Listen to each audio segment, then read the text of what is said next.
Hello student, welcome to Equator academy Dehradun. और मैं लाया हूँ ये वीडियो कुछ आप लोग के आने वाले आपके सिविल सर्विसेज एग्जाम में, चाहे आप आईएएस के लिए, आईपीएस के लिए बैठ रहे हो, या इंडियन फॉरेस्ट सर्विस के लिए, या सीडीएस के लिए, या आपके स्टेट पीसीएस अपर या लोअर के लिए। तो कुछ इंपॉर्टेंट आपके न्यूज़पेपर जो हैं, जो उनकी न्यूज़ हैं, जो मुझे लगता है कि आपके प्रीलिम्स के एग्जामिनेशन में या आपके एमसीक्यू में किसी भी तरीके से क्वेश्चन आ सकते हैं। चलिए शुरुआत करते हैं इस आपके वीडियो की। तो आखिर तक बने रहिएगा, कुछ इंपॉर्टेंट चीज़ें आप लोग को मिल जाएंगी। चलिए पहला देखें तो न्यूज़ में क्या रहा आपका। Lok Sabha passes bill on CC and EC appointment. ठीक है, तो चीफ इलेक्शन कमिश्नर और इलेक्शन कमिश्नर। अब यहाँ से आपको क्या समझना है कि भाई अमेंडमेंट हुआ है, वो अमेंडमेंट क्या है उसके बारे में भी समझेंगे। लेकिन यहाँ से एग्जामिनर क्वेश्चन कैसे बना सकता है, वो पूछ सकता है कि अच्छा सीसी और ईसी को लेकर अगर चेंजेस आपके हुए हैं तो क्यों ना मैं जो इलेक्शन कमीशन ऑफ इंडिया है उससे क्वेश्चन पूछ लूँ। तो सबसे पहला चीज आपका कि इलेक्शन कमीशन ऑफ इंडिया जो है वो किस आर्टिकल में आता है, ये पूछेंगे तो टिक करोगे। 324 में आपका इलेक्शन कमीशन ऑफ इंडिया आता है, यानी कि ये क्या है, कॉन्स्टिट्यूशनल बॉडी है। ठीक है, ऐसे पर्टिकुलर आर्टिकल वाले क्वेश्चन जो है वो आपके स्टेट पीसीएस में पूछे जा सकते हैं। दूसरा, अगर स्ट्रक्चर की बात की जाए तो इलेक्शन कमीशन ऑफ इंडिया जो है वो मल्टी मेंबर बॉडी है। और अभी का जो स्ट्रक्चर है उसमें आपका क्या होता है कि एक आपका सीसी है, आपके चीफ इलेक्शन कमिश्नर हैं, और उनके जो अंडर में है आपके इस समय वो क्या है, दो आपके ईसी हैं, इलेक्शन कमिश्नर फर्स्ट और इलेक्शन कमिश्नर सेकंड, जो है दो आपके ईसी हैं। ठीक है, एक ये पॉइंट आपसे पूछा जा सकता है। ठीक, और बात की जाए इलेक्शन कमीशन ऑफ इंडिया की कि किस किस के इलेक्शन करवाते हैं, तो भाई आपके लोकसभा के इलेक्शन हो गए, आपके राज्यसभा के इलेक्शन हो गए, आपके किसके इलेक्शन हो गए, प्रेसिडेंट के आपके इलेक्शन हो गए, और आपके वाइस प्रेसिडेंट जो हैं उनके आपके इलेक्शन हो गए। ठीक है, और यहाँ पे अगर आपसे दिमाग में क्वेश्चन आता है कि भाई जो आपकी स्टेट असेंबली के इलेक्शंस हैं, पंचायतों के इलेक्शंस हैं, वो स्टेट इलेक्शन कमीशन करवाता है with the guidance and supervision of the election commission of India. ये आपको ध्यान में रखना है। अब अगर अभी की बात की जाए कि अभी का अपॉइंटमेंट जो है चीफ इलेक्शन कमिश्नर और इलेक्शन कमिश्नर किस तरीके से होता है, तो बाय द प्रेसिडेंट आपका होता है। ठीक है, इसमें जो चेंजेस की बात बोली गई है वो इस तरीके से बिल में बोली गई है कि Lok Sabha passes the chief election commissioner and EC appointment condition service and term on Thursday December 21, यानी लोकसभा में पास हो गया है। The bill aim to regulate the appointment condition service and term of office of CC and EC. फिर the key provision of the bill include the replacement of election commission, जो अभी का है आपका एक्ट, उसको रिप्लेस करना है। यानी कि कौन सा एक्ट रिप्लेस हो रहा है, जो 1991 का एक्ट है वो आपका रिप्लेस हो रहा है। The new legislation covers aspect such as appointment, salary, removal of CC and other election commissioner. यानी कि इसमें अगर देखा जाए कि ब्रॉडली क्या क्या चीज़ों में चेंजेस हो रहे हैं, तो उनके अपॉइंटमेंट में चेंजेस हो रहे हैं। ठीक है, और एक मिनट को मैं कलर चेंज कर देता हूँ आप लोग को दिखे। तो उनके किस किस में आपके चेंजेस कर रहे हैं, एक आपका उनका अपॉइंटमेंट हो गया, दूसरा उनका सैलरी हो गया, तीसरा उनका क्या हो गया, रिमूवल हो गया। इन तीन चीजों में खास तौर पे आपके चेंजेस होने जा रहे हैं। The president would appoint the CC and EC based on the recommendation of selection committee.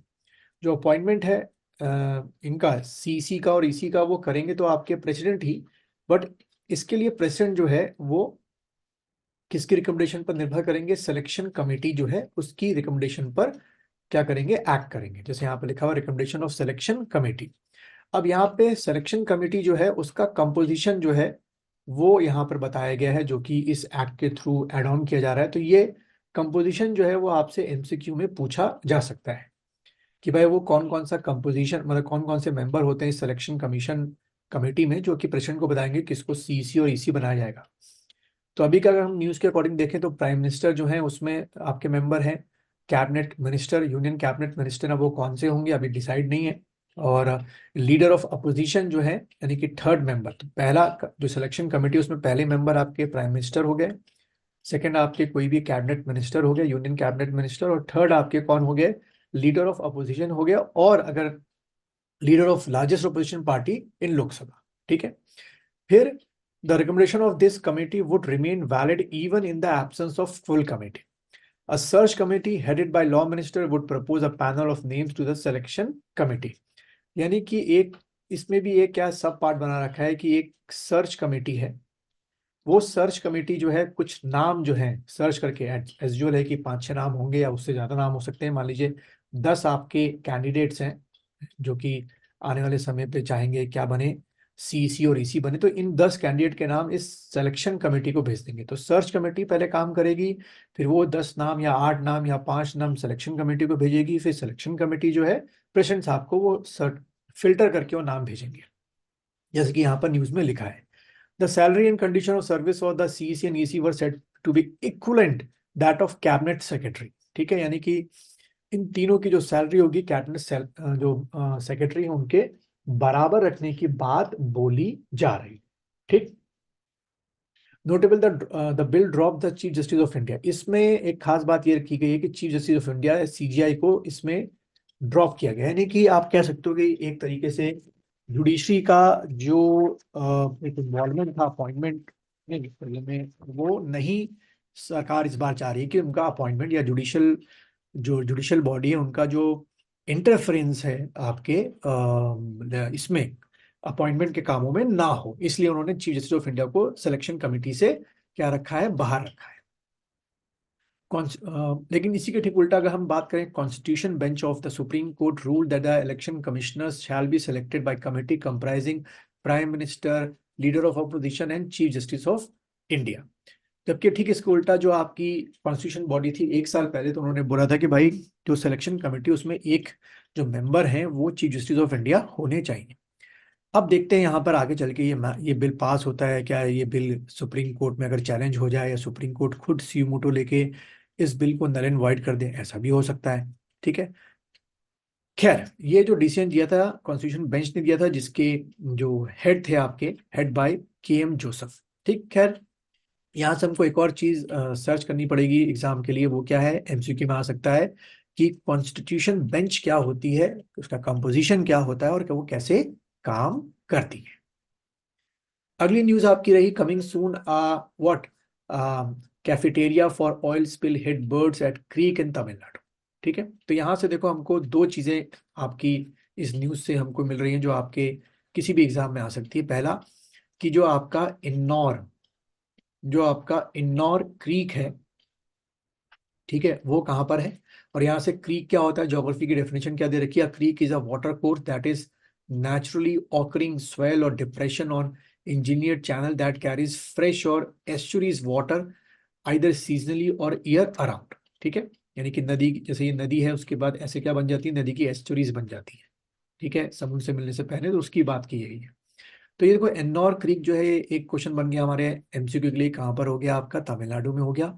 दूसरा यहाँ पर अगर आप देखें तो ये मनाली लिखा हुआ है, ये हिमाचल का मनाली नहीं है, असल में ये मनाली जो है आपकी ऑयल रिफाइनरी है। ठीक है, वहां से ऑयल स्पिल हो गया था। अगर देखें अगली स्लाइड में मैंने रखा है कि चेन्नई में आपका ये क्या हुआ था, Chennai petroleum corporation limited has said the few other oil companies industry based Manali might have also contribute to oil spill during the cyclone, आपका कौन सा, मिचोंग। तो देखो यहाँ से एक और तीसरी चीज हमको मिल गई, या तीसरा फैक्ट मिल गया जो आपके एग्जाम में आ सकता है। ठीक है, तो इस तरीके से आपको इसको ये क्या करना है, तैयार करना है। और इंदौर का एग्जैक्ट लोकेशन देख लो, तमिलनाडु में इंदौर जो क्रीक है आपकी कहाँ पर है, ये यहाँ पे मैप में आपको दिखाई देगी बड़े आराम से। चलिए अब अगली न्यूज देखते हैं हम लोग। अगली न्यूज क्या है, deforestation for mining resumes in Hasdeo, locals activist allege detention. ठीक है, तो देखो यहाँ से ये इन्वायरमेंटल का एक टॉपिक है या न्यूज है, और आप जैसे जानते हैं कि आपके एग्जाम में जो इन्वायरमेंट है उससे अच्छे खासे क्वेश्चन आपके एग्जाम में आते हैं। ठीक है, तो यहाँ पर हमको दो चीज़ों के बारे में इंफॉर्मेशन ब्रॉडली मिल रही है। पहला आपका क्या है, पहला है आपका जो ये हसदियो आपका फॉरेस्ट है, ठीक है, उसके बारे में हमको इंफॉर्मेशन मिल रही है। ठीक, फर्स्ट थिंग तो ये है।